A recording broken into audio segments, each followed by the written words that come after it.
Então vamos lá. Entendendo sobre os principais problemas de pele, indicações para os melhores tratamentos. Como eu já disse, eu não consegui colocar tudo aqui, porque é uma infinidade de coisas, mas as principais você vai ficar sabendo, e melhor, vai saber olhar para o problema e vai falar assim, olha, eu sei o que é isso, e vai conseguir diagnosticar. Bom, o mais comum de todos, que está no nosso meio aí da estética, é a acne. A acne, a maioria de vocês já sabe o que significa. Ela aparece por causa de uma bactéria e são rupturas na pele causadas por fatores hormonais ou extrínsecos. O que quer dizer extrínsecos? Fatores que vêm de fora. Pode ser causado por poluição, por tempo muito quente, que aumenta a produção de oleosidade na pele. Muitas pessoas têm essa tendência à oleosidade da pele e as bactérias acabam se refestelando ali naquele meio seboso, oleoso, e elas adoram fazer colônias de bactérias, e acaba surgindo a acne, acaba surgindo o comedão e muitas vezes a inflamação, que a gente chama de pústula. Geralmente a acne nasce no rosto, no colo, no pescoço, no peito e na parte superior das costas. Eu já cheguei a fazer, não sei vocês meninas, mas eu cheguei a fazer limpeza de pele nas costas. Eu tive um cliente que fez muitos anos comigo, e é bem interessante, porque a pele fica realmente limpa e aquilo incomoda, mesmo sendo nas costas. Pode apresentar dor, a acne pode apresentar coceira, principalmente quando está nascendo, aquela pápula, aquela pústula, escurecer ou deixar cicatrizes se não for tratado. Por isso que a gente já sabe, né? Nunca pode pegar a unhinha ali, aquela unha que tá cheia de bactéria, toda sujinha, ou a mão suja e arrancar a acne, espremer uma pústula, espremer um comedão. Tem muita gente que faz isso, mas é realmente perigoso, porque fica um buraco, literalmente, na pele. O poro abre e não consegue fechar, porque as ferramentas utilizadas não são as mesmas de quando a gente faz limpeza de pele. Quando a gente faz a limpeza, a gente faz uma higienização profunda, uma antisepsia bem bacana, usa máscara, luva, usa os produtos adequados para poder retirar o sebo, o excesso de oleosidade, fechar os poros, e principalmente a alta frequência, né, gente? Que a alta frequência, ele promove uma melhor cicatrização, uma melhor oxigenação dos tecidos e não deixa marca. Agora, muita gente, felizmente, acaba fazendo isso em casa, e bom para nós, né? Porque sobram clientes aí com marcas escuras, com cicatrizes de acne, para que a gente possa tratar. Mas é sempre bom que você oriente a sua cliente para que ela não mexa em casa. Aplica um secativozinho à base de ácido salicílico, que é muito bom, ou ácido azelaico, azeloglicina, alguma coisa que seque essa acne, mas peça para ela não mexer. Quando a pessoa está com problema hormonal, as mulheres, né, têm problemas hormonais, é muito comum nascer acne. E também aparece junto com essa acne pelos, como vocês podem ver aqui nessa imagem, alguns pelos faciais. Isso se chama hirsutismo. É um termo que a gente usa principalmente para aquelas mulheres que têm ovário policístico ou desenvolvem algum problema hormonal. Quando você vê esse tipo de coisa, já encaminha para o médico ginecologista ou endócrino para poder fazer um exame mais minucioso e tratar, né, com certeza. Porque a menstruação começa a ficar atrasada ou adiantada demais, desregulada, e tem a ver com isso. E as principais indicações de tratamento para acne são a limpeza de pele, que é a primeira de todas, que promove aquela realmente limpeza, como o próprio nome diz, né? Deixa a pele bem limpinha. Para quem tem tendência à acne, é aconselhável a limpeza uma vez por mês. Para quem não tem tendência à acne, é aconselhável a cada 2 meses. Pode acontecer de uma pessoa que tem muita acne, é suscetível a isso, pode acontecer o tal do efeito rebote. Assim que a gente termina de fazer a limpeza, uns 3 dias mais ou menos depois, nascem outras pústulas. Aí tem 2 motivos que pode ter acontecido. A antisepsia não foi bem feita, tá? A higienização é muito importante nessa ocasião, com todos os EPIs. E outro fator é que às vezes é da própria pessoa mesmo esse efeito rebote, porque na manipulação a gente mexe muito com a pele, então pode surgir uma nova colônia ali de bactérias, nascendo outras pústulas e outros comedões. Tem o peeling químico também, o que é bem-vindo é com ácido salicílico, só que ele é recomendável mais para acne grau leve, né? Grau 1 até grau 2. Então ele promove uma excelente descamação, o ácido salicílico, ele tem uma boa afinidade com peles acneicas oleosas, ele controla bastante essa produção de sebo. O jato de plasma dá para você usar em modo de arraste, que com a corrente elétrica acaba fazendo uma secagem, né, age como um secativo na acne e também impede a proliferação dessas bactérias, diminui o processo inflamatório. A argiloterapia, que a gente trabalha mais com a argila verde e a argila branca, que são excelentes desintoxicantes para a pele, então também regula o excesso de oleosidade, o excesso de sebo, fazendo com que a acne fique mais controlada. E tem a fototerapia. O Propylenus bacterium acne, que é esse nome aí bem difícil da gente falar, que eu já decorei, acabo falando fácil. Essa bactéria da acne, ela tem muita sensibilidade à luz. Então, quando você aplica uma fototerapia, de preferência pode ser a vermelha, ou pode ser até a azul, que ela é calmante, anti-inflamatória também. Essa bactéria, ela acaba morrendo na pele, porque ela tem forte sensibilidade à luz. Então, diminui bastante o processo infeccioso da acne, fazendo com que ela fique bem controlada. Então, olha só, para você tratar um cliente ou uma cliente com acne, que legal, dá para você fazer uma limpeza de pele, finalizar com argiloterapia, deixar somente uma máscara de argila e depois ainda aplicar a fototerapia. Veja só um protocolo que eu montei aqui, de repente, para você, uma ideia bacana, uma ideia legal, que você consegue eliminar a acne. E passa um secativo em casa, pode ser um sabonete também glicoativo, que é muito bom, que é aquele sabonete que resseca um pouco mais a pele, que ele tem ácido glicólico, e aí a pessoa consegue se livrar desse mal.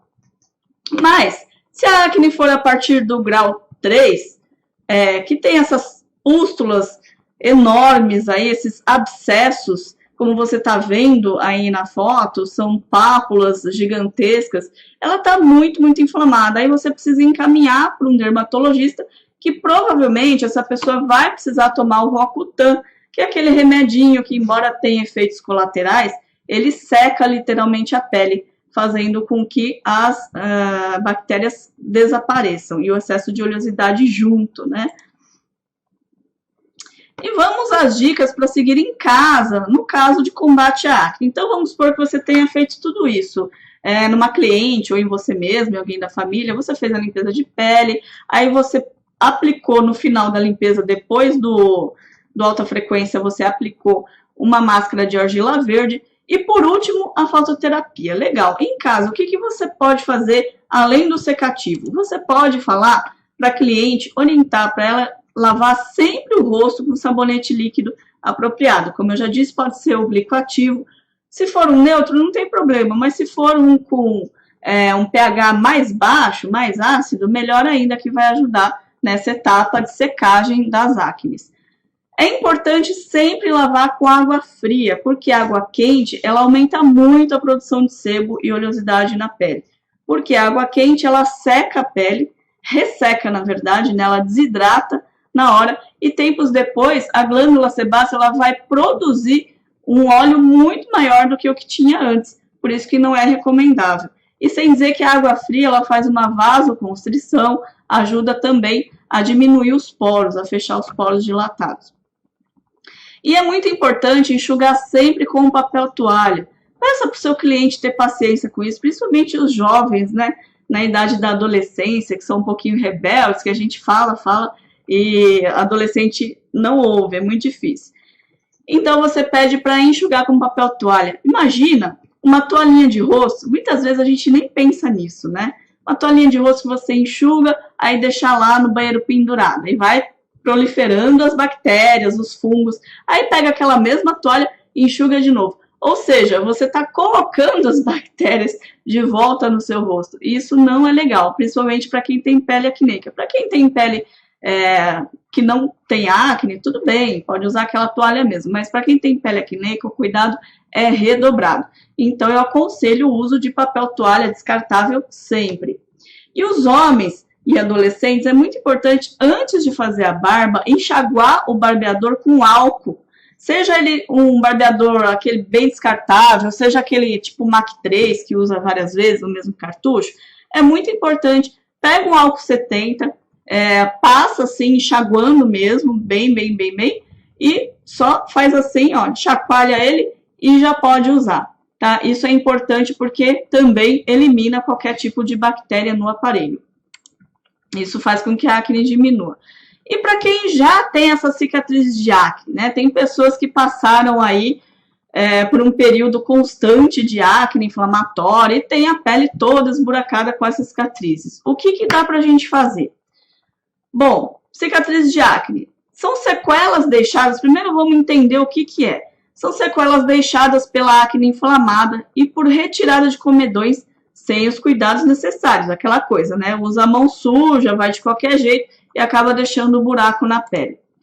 Causa baixa autoestima e é bem inestética. Tem gente que tem uma ou outra cicatriz de acne, tá bom, até passa, aplica uma maquiagenzinha, tudo bem. Agora tem pessoas que têm tanta cicatriz de acne, gente, que a pele fica muito feia e baixa bastante a autoestima da pessoa. As cicatrizes podem ser mais profundas ou médias, isso vai depender da sua avaliação ali naquele momento. Por isso eu sugiro que você use uma lupa para avaliar a pele direitinho, pinça a pele, pega com a mão e sente. E os principais tratamentos para cicatriz de acne: microagulhamento, excelente ideia, usando uma vitamina C e fatores de crescimento. Porque o microagulhamento ele vai abrir aqueles microfuros, ele vai auxiliar a renovação das células, ele muitas vezes acaba descamando também a pele, agindo num novo colágeno. Então, imaginem, eu sempre falo assim, num exemplo, né? Como que faz para a pele produzir um novo colágeno? É muito simples. Você imagine um muro feito de tijolinhos, aqueles tijolinhos marronzinhos à vista. Aí você vai lá e remove a primeira camada de tijolo do muro. Só que esse muro, ele gosta de se refazer. Então, ele não vai ficar baixo, ele vai aumentar, começando de baixo para cima. É a mesma coisa que acontece com o nosso colágeno. A gente remove a capa córnea, ou um pouco mais profundamente que a capa córnea, a nível epidérmico, e o colágeno ele vai se refazendo dentro da nossa epiderme, dentro da nossa derme, e ele vai aumentando, saindo uma nova pele para fora, vulgarmente falando, né? Grosseiramente falando, é assim que acontece. E aí você usa uma vitamina C, que é clareadora, excelente antioxidante, que refaz um novo colágeno, ele atua na renovação do colágeno, e fatores de crescimento. Fatores de crescimento, eles curam até feridas abertas. Quem dirá se não vai curar, por exemplo, uma cicatriz de acne. Só que para que esses produtos tenham efeito, é preciso que você abra os microfuros para que eles permeiem o mais profundamente na pele possível. Por isso que o microagulhamento tem essas duas características muito interessantes. A de permeação dos princípios ativos, que a gente chama de drug delivery, e da renovação do colágeno, trazendo uma nova pele, novas células e tudo mais. O peeling médio a profundo, ele também é bem-vindo quando a pessoa tem muitas cicatriz de acne, só que ele é feito só em consultório médico. Nós, esteticistas, a gente pode trabalhar, por exemplo, até uns 30% do glicólico, 30% do mandélico, e algumas outras formulações, porém não chega a ser um peeling médio, porque o peeling médio ele corre muito risco, né, de inflamação, infecção, precisa ter um acompanhamento médico, muitas vezes a pessoa precisa tomar um anti-inflamatório ou um antibiótico para poder controlar essa infestação de bactérias, pode dar febre, dentre outras coisas. Por isso que o médico precisa aplicar esse tipo de peeling. E vamos agora falar um pouquinho sobre herpes labial, que também é muito comum aparecer para a gente. Vamos entender o que significa herpes labial. O herpes labial ocorre frequentemente em pessoas que estão passando por baixa imunidade. Além do labial, tem o herpes genital, mas eu não vou entrar nesse quesito, tá? Por que eu vou entrar no herpes labial? Porque muitas vezes a gente faz um peeling mesmo em cabine, a agressão acaba se tornando grande para o organismo da pessoa e desenvolve herpes. Isso é comum acontecer. Às vezes até numa simples limpeza de pele, a pessoa acaba adquirindo herpes. Mas não porque você foi a culpada como profissional, não é isso. É que o procedimento desencadeia uma série de fatores no corpo humano e dentre elas pode acontecer erupções cutâneas, assim como a herpes. O lábio apresenta formigamento e queimação antes da ferida surgir. É muito comum aquela coceirinha, a pessoa que tem direto herpes já sabe, fala, nossa, tá surgindo uma herpes nova aí para me atazanar. Pode ocorrer inchaço nos gânglios linfáticos, o que é muito comum, porque a defesa do organismo ela está se manifestando para tentar atacar esses vírus. Forma-se bolhas nos lábios quando o estágio já está bem avançado. Então a gente fala assim, nossa, a herpes estourou. Quando ela estoura, a gente usa esse termo mais vulgar, é porque as bolhas já estão ali nos lábios. E mais de 90% da população possui o vírus da herpes. Pasmem, para quem não saiba, tá sabendo agora. Herpes simples, que a gente chama, mas nem todas as pessoas se manifestam. Então, se eu tenho herpes, mesmo sendo embutida, por exemplo, eu não manifesto essa herpes, mas conheço várias pessoas que já tiveram esse probleminha. Mesmo eu não tendo essa manifestação, mas tendo o vírus dentro do meu corpo, se eu bebo água num copo e essa mesma pessoa ou outra pessoa pega o meu copo e bebe água, pronto, eu já passei herpes para outra pessoa. Mas não significa que a pessoa vá desenvolver. Isso depende de cada indivíduo. E o que fazer em caso de herpes simples labial? Então vamos supor que você fez lá uma limpeza, ou fez um peeling, e de repente apareceu herpes. Ou nem isso, de repente a cliente aparece lá na sua sala de estética, você vai até ela, e você percebe que essa pessoa está com herpes labial. É recomendável o uso de uma pomada específica, que ela tem um componente, um princípio ativo, que chama aciclovir. E esse aciclovir ele é muito bom para herpes simples. Tanto tem em pomada, como tem para tomar, né, para ingerir em comprimido. Porém, como a gente não pode escrever receita médica, a gente não pode receitar, a gente só pode recomendar. Então, qual seria o melhor? Recomende uma pomada com aciclovir. Em casos mais avançados, procura ajuda médica, obviamente. E vamos falar um pouquinho sobre urticária, né? Essa coceira terrível. Vamos aos sintomas da urticária. Lembrando que quando eu terminar aqui minha apresentação, quando eu terminar de falar tudo que eu tenho para passar para vocês, aí eu vou voltar aqui para responder dúvidas e perguntas. E procurem se atentar ao tema de hoje, tá legal? Para a gente não fugir muito. Urticária ocorre após uma reação alérgica a algum produto específico ou procedimento na pele. Pode ser qualquer produto, gente. Às vezes você faz a sua ficha de anamnese, faz várias perguntas, uma entrevista lá para cliente, e ela fala assim, olha, eu não tenho alergia, vamos supor, a vitamina C. Eu já apliquei vitamina C, mas o nosso corpo, ele é muito, assim, estranho nessa parte, né? Porque ao mesmo tempo que ao longo da vida ele pode desenvolver um tipo de urticária de algum produto que você já usou antes, então essa cliente fala que não tem alergia e de repente ela pode começar a ter. Isso é muito comum acontecer e não tem como a gente adivinhar, infelizmente. Em outros casos, tem pessoas que já tiveram alergia a algum componente, ou pode ser componente químico, ou pode ser alergia a brinco, por exemplo, pulseira, anel, qualquer coisa assim, e depois de um tempo essa alergia vai embora e ela volta a usar as coisas normalmente. Isso é muito comum acontecer.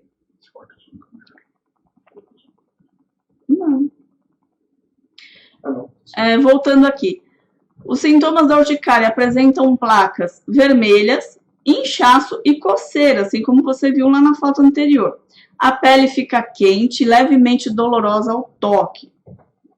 Pode aparecer em uma região pequena ou uma região grande. Pode aparecer assim pequenas placas ou pode aparecer, vamos supor, no braço inteirinho. Por isso que é muito importante que você faça sempre um teste alérgico, principalmente se você for trabalhar com Micromake BB Glow, se você for trabalhar com um jato de plasma, um peeling também. Se você puder, faça o teste alérgico, que é a melhor coisa para você se precaver caso aconteça alguma coisa. E as recomendações para o alívio de uma urticária. Aplicar pomada de dexametasona, que é uma pomada excelente, sempre aplicar no local, porque ela promove o alívio da coceira e dos sintomas da inflamação. O início do alívio é quase que imediato, olha só que beleza. Essa dexametasona vende em qualquer farmácia, não é uma pomada cara e ela é inofensiva, não tem efeitos colaterais. Então é muito bom você anotar isso aí ou tirar um print da tela, né, para saber quando for necessário. E vamos falar um pouquinho agora sobre a dermatite. Gente, eu já recebi tantas pessoas com dermatite, isso é uma coisa muito comum também acontecer. A dermatite pode ser um tipo de alergia, a qual chamamos de dermatite de contato. Então, mesmo quase muito parecido com a urticária, ela difere em alguns sintomas. Porque a urticária, ela eleva placas vermelhas, fica quente, e já a dermatite não, a pele descama, fica bem vermelhinha, bem rosada. Então, os sintomas são um pouquinho diferentes. Dermatite alérgica pode ter a qualquer coisa, sabão em pó, produtos químicos, qualquer produto de limpeza, o simples uso de um relógio, de uma correntinha. Tem gente que fica com bastante dermatite nessa região aqui do pescoço. Então, qualquer coisa a pessoa pode ter um tipo de dermatite de contato. Pode também ser uma dermatite psicossomática, né? O que quer dizer isso? São problemas que a pessoa está passando, nervoso, estresse, e isso acaba gerando a dermatite. Ela só é controlada quando a pessoa fica calma, por incrível que pareça. Né? E não é assim, tomei um chá de camomila, agora eu tô calma e passou. Não, a pessoa precisa ir atrás de terapia, de procurar conversar mais sobre os problemas dela, e tudo isso vai ajudar. De repente, fazer alguma coisa como yoga, uma meditação, tudo isso vai ajudar bastante a se livrar desse problema psicossomático. Apresenta coceira, como eu já disse, vermelhidão e descamação. Muita gente tem no rosto.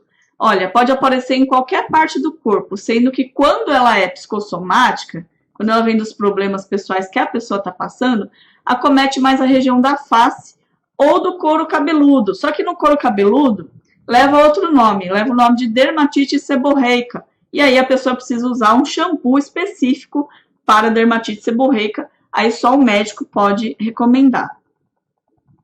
Primeiro, é necessário fazer um exame para saber qual é o tipo de dermatite para poder usar o medicamento correto, certo? Então, precisa saber se ela é psicossomática, se ela é dermatite de contato, se é uma dermatite de contato, qual foi o causador disso, tudo isso é preciso descobrir.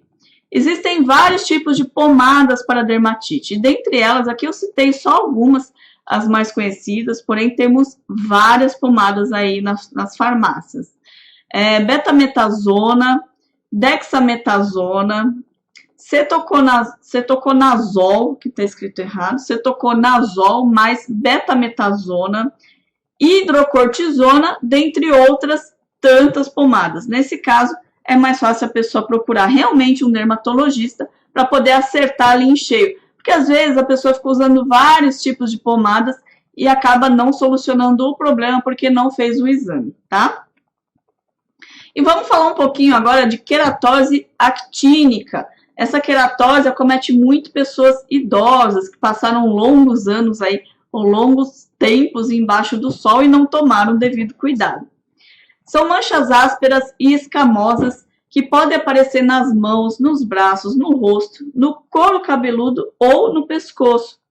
Se desenvolvem em áreas que foram afetadas por anos de sol, como eu falei há pouco, e ocorre quando as células da pele, chamadas de queratinócitos, a gente precisa estudar, hein, gente? Quem não estudou ainda, precisa estudar aí todas as camadas da pele, as células, saber os nomes direitinho, quais são as funções, tá bom? Então, ocorre quando as células da pele, chamadas de queratinócitos, começam a crescer acima do normal, anormalmente, formando manchas descamativas e descoloridas. Fica uma coisa bem feia mesmo. Eu acho que vocês já devem ter visto isso, principalmente pessoas idosas. Opa. E a queratose actínica precisa de um tratamento médico. Infelizmente, não tem nada assim que a gente possa fazer de imediato. E vamos falar um pouquinho sobre a rosácea. Muita gente aí já atendeu clientes com rosácea, né? Fica naquela dúvida, ai meu Deus, o que eu vou fazer para ajudar essa pessoa? Então vamos entender um pouquinho sobre o que é rosácea, o que a gente pode fazer para ajudar. É uma doença crônica da pele que passa por ciclos. O que quer dizer isso? Não tem cura, infelizmente. Então depende também do psicossomático, psicológico da pessoa, ela vai e volta. Tem ciclos, às vezes ela está bem ativa e às vezes ela não está tão ativa, ela está ali mais calminha. As recidivas podem ser desencadeadas por alimentos condimentados, alimentos fortes, principalmente pimenta, que faz uma vasodilatação nos capilares sanguíneos. Vocês sabiam que a pimenta é uma coisa que a gente ingere e ela não digere? Olha só que interessante, a gente ingere e ela não digere, ela não faz a digestão, ela vai direto lá para o intestino. Então é muito ruim a pimenta para quem tem principalmente hemorroida e tem esse probleminha aí de rosácea. Bebidas alcoólicas são proibidas, sol ou estresse também pode ativar ainda mais o processo da rosácea. Existem subtipos de rosáceas. Eu já fiz uma aula anteriormente, já faz algum tempo, sobre todos os tipos de rosácea. Tem a rosácea que acomete até o nariz da pessoa, deixando ele praticamente deformado. E os subtipos de rosácea englobam uma ampla variedade de sintomas, então são diferentes. Os sintomas mais comuns incluem o rubor facial, a pele fica bem vermelha, inchaços vermelhos, vermelhidão facial, ressecamento da pele e sensibilidade da pele.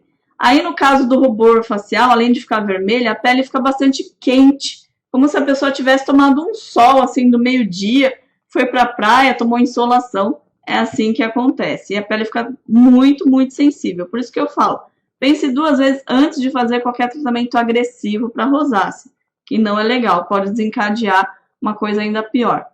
E vamos aos tratamentos indicados. Jato de plasma com arraste, eu não aconselho que faça cauterização, porque é muito agressivo. O arraste é legal para poder fazer uma vasoconstrição nesses capilares, ajuda bastante a oxigenar os tecidos. Você pode também usar alta frequência, sem problema nenhum. Fototerapia também é bacana. E aplicações tópicas no home care. O que essa pessoa pode fazer em casa para se cuidar, né? Para diminuir esse processo da rosácea, principalmente quando ela está bem ativa. Pode usar um ácido azelaico, de preferência que seja em creme. Existe o Azelã aí nas drogarias, que é vendido sem receita, pelo menos que eu saiba. E tem o Azelã, se eu não me engano, é 15% em gel e 20% em creme ou pomada. Então, dê preferência a creme ou pomada, porque as moléculas são maiores. O em gel, ele resseca mais a pele, penetra mais profundamente, mais rápido, acaba sendo um tanto mais agressivo. Sulfacetamina sódica, que é uma pomada muito boa também para o uso home care, para rosácea. Enxofre, qualquer sabonete de enxofre, de preferência que seja em líquido, mas se não achar líquido, pode ser em barra, também é bacana para esse equilíbrio. Metronidazol, pode utilizar. Peróxido de benzoíla. O metronidazol e o peróxido de benzoíla, você encontra em pomadas nas drogarias, ou você pode mandar manipular. E aí tem que ver direitinho qual a porcentagem dele. Pode mandar manipular um creme ou em pomada. E o uso de água termal é muito bem-vindo. E ativos calmantes, né, gente? Como uma máscara de camomila, azuleno, aloe vera, qualquer coisa que for calmante. Dá para fazer também uma massagem boa na pele, usando um creme nutritivo. Dá para fazer uma drenagem linfática. Tudo isso vai ajudar bastante a diminuir esse quadro inflamatório. E vamos falar um pouquinho agora da psoríase. Psoríase é um sofrimento para a pessoa que tem, só ela sabe o quanto é ruim ter esse problema. É uma doença autoimune e crônica da pele. Também não tem cura, ela vem e vai do mesmo jeito que a rosácea. A pele ela descama, apresenta vermelhidão e dor. Eu já conheci gente com psoríase que disse que nem saía na rua quando estava assim no auge dessa doença. Pode durar dias ou meses quando o estágio está avançado. E existem vários tipos de psoríase que diferem nos sintomas. Aí quem que vai descobrir qual que é o tipo de psoríase? Somente avaliação médica. Vamos um pouquinho falar sobre as verrugas. As verrugas são pequenos tumores, mas não são cancerosos. Eles aparecem quando a sua pele está infectada com um dos muitos vírus da família do papilomavírus humano, que é o HPV. Então, quando a gente ouve falar em HPV, a gente pensa mais naquela doença ginecológica, mas não é só isso, não. O HPV, existem 200, olha aqui, existem 200 tipos de vírus diferentes do HPV e somente 150 deles foram identificados até hoje. Então, não se sabe ainda o que faz esses outros 50. São muitos tipos de vírus. Ele desencadeia um crescimento celular fora do normal, o que torna a camada externa da pele espessa e dura somente naquele ponto. Um deles causa o tipo de verruga vulgar, um desses 150 vírus. Então, você imagina quanta coisa, quanto estrago ele não faz na nossa pele, no nosso corpo. Geralmente, as verrugas, elas dão muito em criança, principalmente nessa faixa etária aí dos 5 até os 10 anos, e é comum que elas passem durante o tempo. Vão se passando os anos, o corpo ele vai adquirindo anticorpos e vai se livrando desses vírus aí, e com o tempo as rugas somem. Quando não é o caso, se já for um adulto que tem essa verruga, aí dá para remover com certeza.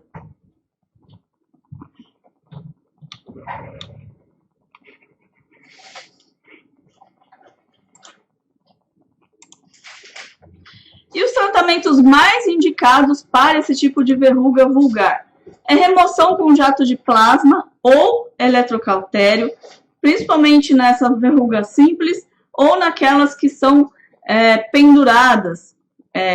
Tem um nome agora que eu não estou me lembrando ao certo, é uma verruga que ela fica bem penduradinha, pingente, olha aqui, verruga pingente, que você pega uma pinça esterilizada e consegue remover a base dela bem na raiz com eletrocautério ou jato de plasma. A aplicação de TCA em consultório. Por que em consultório? Porque para verruga, o TCA ele é aplicado com 90%. Então, ele é muito cáustico, muito agressivo. Não dá para a gente fazer isso. Só o médico que pode fazer. Crioterapia, também em consultório, é o congelamento dessas verrugas e elas vão cair.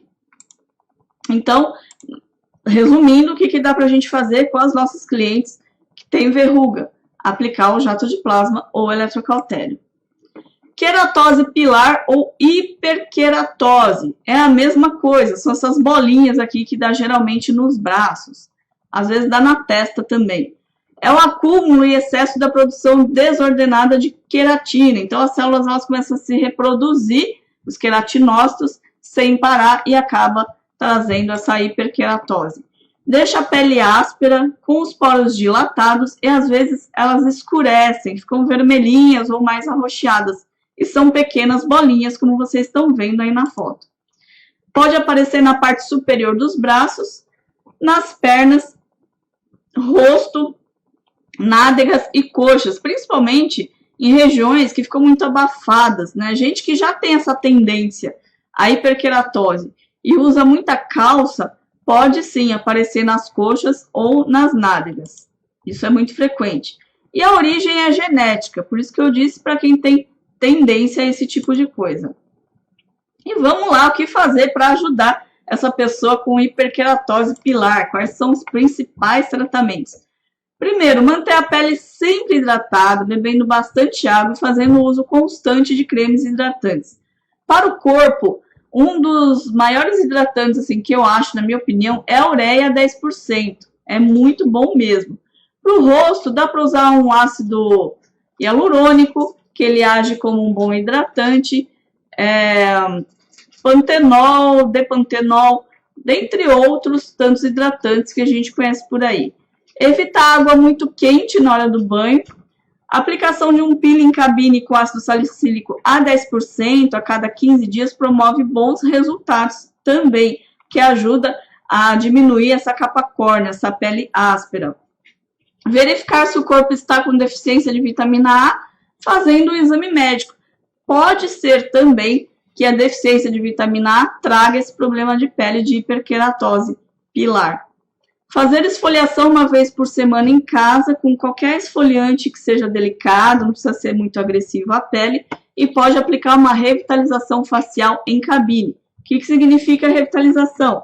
Uma hidratação profunda. Use a vitamina C nessa hidratação, que é muito boa. E vamos falar um pouquinho agora sobre os seringomas. O que são os seringomas? São pequenas pápulas que geralmente nascem ao redor dos olhos. É difícil você ver seringomas em outros lugares.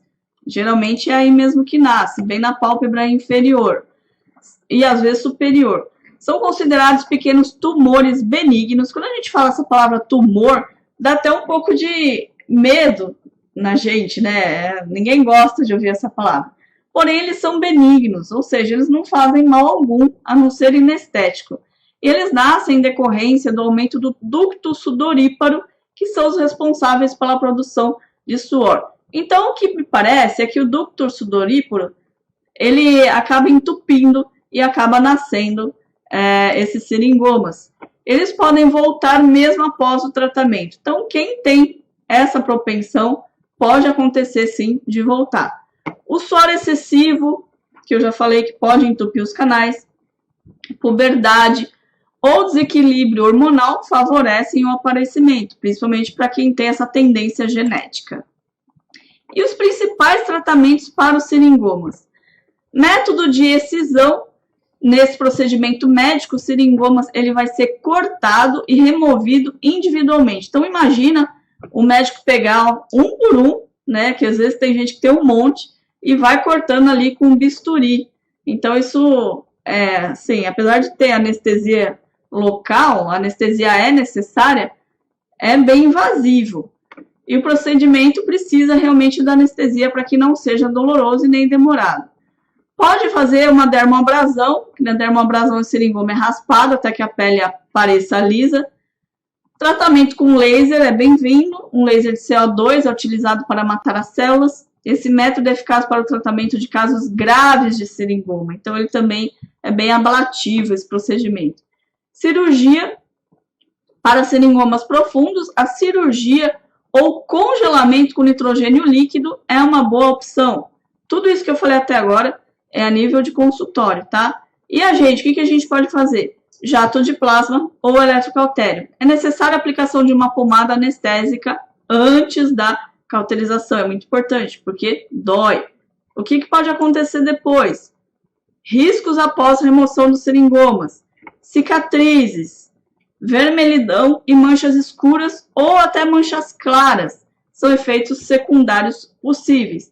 Sempre que você for fazer isso, avise a sua cliente antes, faça ela assinar um termo de responsabilidade para que não tenha decepção depois, né? Para que ela não venha reclamar depois. E com o tempo, infelizmente, pode voltar. E o milho? Milho é bem comum, né? Que apareça gente com milho. O que significa milho? Aparece pela produção excessiva de queratina. Tem gente que fala que é pela produção excessiva de sebo.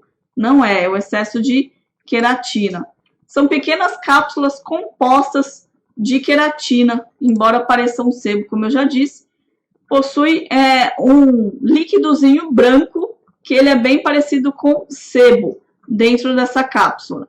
E qual que é o tratamento? Olha, só causa inestética e nada mais. Então, o milho é uma coisa feia, digamos assim, que você olha, principalmente que a gente trabalha com estética, para quem faz limpeza de pele, você bate o olho e já quer arrancar aquilo do rosto da pessoa, né? Mas não é assim que se faz, quer arrancar frio já.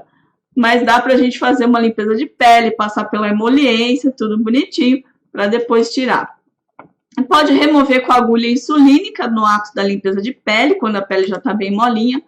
Remoção com cauterização, também usando o jato de plasma ou eletrocautério. E o uso do peeling de diamante ou peeling de cristal. Raspando em cima, fazendo uma dermoabrasão, consegue remover esse milho. E agora eu vou falar um pouquinho a respeito do xantelasma. O xantelasma, ele é um transtorno muito comum, desenvolve na pálpebra, geralmente superior, às vezes nas duas, tá? Às vezes superior, às vezes inferior e às vezes nas duas. E é considerado como uma alteração do metabolismo local das gorduras que produz depósitos de lipoproteínas. Olha que interessante. Então, quem tem xantelasma, você já sabe que ou já passou por um período de colesterol alto ou está passando. Essa pessoa precisa tomar bastante cuidado com a alimentação. E às vezes nem é alimentação, né? Às vezes o colesterol alto também é genético, infelizmente. E o xantelasma, eles se apresentam como placas amareladas, geralmente dos dois lados da face, localizadas no canto das pálpebras superiores e inferiores. São bolsinhas amarelas. Quando o colesterol está alto, os lipídios encontram-se em maior quantidade, formando assim o xantelasma. A gente vê isso mais em pessoas de idade também, né? Pessoas jovens é muito difícil, eu pelo menos nunca vi. E os principais tratamentos para o xantelasma. As placas podem ser removidas cirurgicamente, com o médico, cauterizadas também com um jato de plasma ou tratadas com cirurgia a laser. Quando essas lesões são removidas, deve ter cuidado para não remover muito tecido nas pálpebras.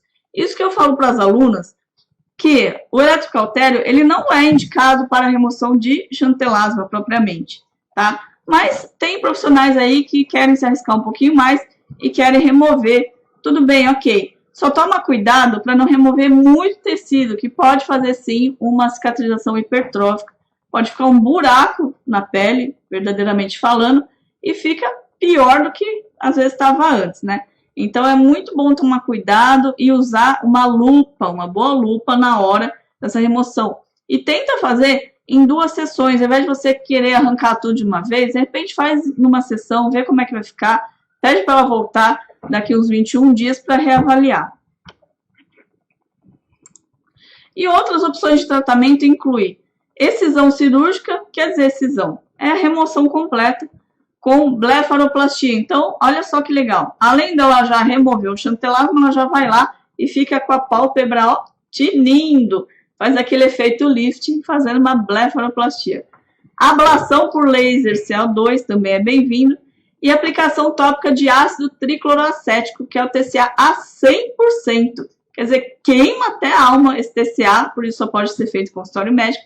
E a crioterapia, que também usa o gelo para queimar. O termo ablativo, quando você ouve falar em ablação, quer dizer que é um procedimento invasivo, que ele tira, arranca ou queima. Quando a gente fala assim na estética, olha, esse peeling ele não é assim muito ablativo, quer dizer que ele é mais superficial, tá? E uma extensão de profundidade pode ser encontrada até o músculo orbicular dos olhos, caso em que o tratamento superficial ablativo, novamente essa palavra, não terá sucesso. Ou seja, se de repente você pensa assim, olha, eu vou aplicar um peeling superficial para remoção do xantelasma, ou um peeling de cristal, um peeling de diamante, não vai dar certo. Tem que ser alguma coisa bem mais ablativa para realmente arrancar esse xantelasma fora. A lesão não responderá aos tratamentos ablativos superficiais, como eu acabei de falar, os peelings superficiais. O xantelasma, ele pode ser macio, as características dele, quase sólido, quando você palpa, ele pode ser quase sólido, meio molenguinha, ou muito sólido. Nas pálpebras superiores, são muito mais frequentes do que nas pálpebras inferiores e podem se tornar permanentes. Ou seja, uma pessoa pode viver com xantelasma ali durante muitos anos. A restrição alimentar de gorduras apenas controla a evolução do xantelasma, não quer dizer que ela nunca mais vai ter. E quais são as complicações pós o tratamento do xantelasma? No caso de uma cirurgia, pode ocorrer cicatrizes hipertróficas e no caso de CO2 ou aplicação do TCA, pode ocorrer hipopigmentação no local. Então, se for uma pessoa mesmo sendo fototipo baixo, que tem aquela tendência à hiperpigmentação, pode ser sim que aconteça. Vou falar um pouco agora sobre telangiectasia, que é muito comum a gente ver também. A telangiectasia é uma condição na qual os pequenos vasos sanguíneos causam linhas vermelhas ou padrões semelhantes a fios na pele. Tem gente que tem tanta telangiectasia que parece teia de aranha, né? Vocês já viram? É muito feio, né? Fica bem vermelho, fica bem feio mesmo. Eles são às vezes conhecidos como teias de aranha por causa de sua aparência fina. São comuns em áreas que são facilmente visíveis. Então, geralmente aparece no rosto, lábios, nariz, olhos. Pode aparecer nos dedos e bochechas. Nos dedos eu nunca vi nenhum caso, mas olhos, nariz, lábio já vi, bochecha e nariz para mim é o mais frequente, assim, que eu vejo sempre. podem causar desconforto e, em algumas pessoas, até uma má aparência. Podem aparecer devido a lesões de esfregaço na pele, como o ato de suar sempre o nariz. Gente, quem tem mania de toda hora ficar esfregando o nariz, esfregando, ou ficar suando o tempo todo, aquele atrito, ele vai fazendo com que esses vasinhos estourem e acabem formando as telangiectasias. Pode ser por má circulação sanguínea também, ou hereditariedade da pessoa. E quais são os principais tratamentos para a telangiectasia? Pode ser removida a laser ou com aplicação de escleroterapia. Escleroterapia é aquela mesma que a gente usa para remoção de vasos e veias nas pernas. É a mesma coisa. Só que deve doer um bocado, né, no nariz, imagino eu. Agora eu vou falar sobre névoa vascular. Toda vez que você ouvir o termo névoa vascular, névoa rubi ou angioma rubi, é a mesma coisa, só muda um pouco o nome. São vasinhos de sangue dilatados na superfície da pele e ficam em alto relevo. Fica aquela bolinha vermelhinha, cheinha de sangue. Pode aparecer por excesso de sol, pessoa que está muito acostumada a tomar sol, principalmente pessoas muito brancas, que às vezes mesmo passando protetor solar, quando fica muitos dias assim na praia, pode aparecer, isso é comum. Alterações hormonais da idade ou problemas também circulatórios, a má circulação. O tratamento ideal é com cauterização, usando jato de plasma ou eletrocautério. Então, é uma coisa assim muito simples, não vai acontecer um sangramento muito grande, é um sangramento bem controlado. Termina de cauterizar, aplica um algodãozinho lá, você pode até usar aquele óleo de melaleuca, que ele é muito bom, né? O óleo de melaleuca para estancar qualquer tipo de sangramento. E aí, depois, só passar uma pomadinha, pode ser Bepantol-derma, hidrocortisona, alguma coisa desse tipo, para poder formar a casquinha e já cicatrizar a lesão. Bom, era isso que eu queria passar para vocês hoje, entendendo sobre os principais problemas de pele e indicações para os melhores tratamentos. Aqui eu procurei fazer um resumo. Claro que se você puder e deve estudar muito mais a fundo esses problemas e também doenças de pele, é muito bem-vindo, porque a gente precisa estar por dentro, a gente precisa buscar sempre, pesquisar, estudar.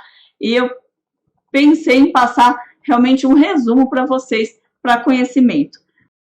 Muito obrigada pela audiência, obrigada pelo carinho, pelos coraçõezinhos, pelos joinhas. Eu amo todas vocês e a gente vai se falando, tá? Beijão! Não esquece de entrar lá na loja para dar uma olhadinha, nem que for só para dar uma navegada. Beijo, amor!